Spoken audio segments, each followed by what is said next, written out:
Railway વાળોને ખેડૂતોએ જમીન આલી કે અહીંથી રેલવે લાઈન નીકળે, પણ કેન્દ્ર સરકાર અથવા રેલવે મંત્રી કે રેલવેના કોઈ પણ કર્મચારીઓ આ ગામ સામે જોવા તૈયાર નથી. 2 મહિનાથી આ ટાઈપની પરિસ્થિતિ છે. છોકરાઓને ટ્યુશન જવું હોય, કોઈ બીમાર માણસ હોય, કોઈ નાઇટમાં નોકરી ગયેલો હોય તો એને સાધન પેલી બાજુ, ગામમાં રહ્યો હોય ગામમાં પેલી બાજુ રાય, અને આ રીતેની પરિસ્થિતિ છે. તો અમારે કરવું શું?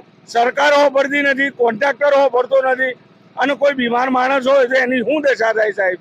તો આ બાબતે કેન્દ્ર સરકારના રેલવે વાળાને મારા અપીલ છે કે અમને અહીંયા ગાડી અંડરપાસ જોઈતો નથી, અમારે તો અહીંયા ગાડી ઓવરબ્રિજ જોઈએ. બરોબર?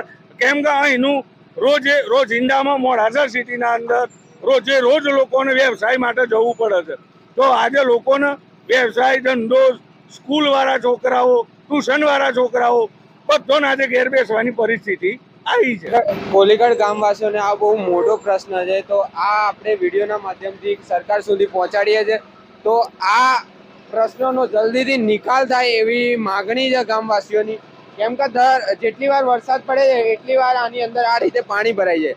અત્યારે હાલ હયાતમાં આવેલું છે દૂધનું ટેન્કર, એની સિચ્યુએશન જો એટલી મોટી ગાડી છે તો બી એના જવામાં તકલીફ પડી રહી છે, તો પછી નાની ગાડીઓ કઈ રીતે જઈ શકશે?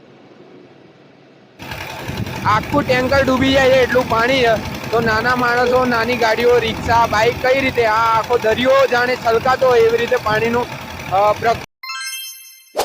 Modasa Media.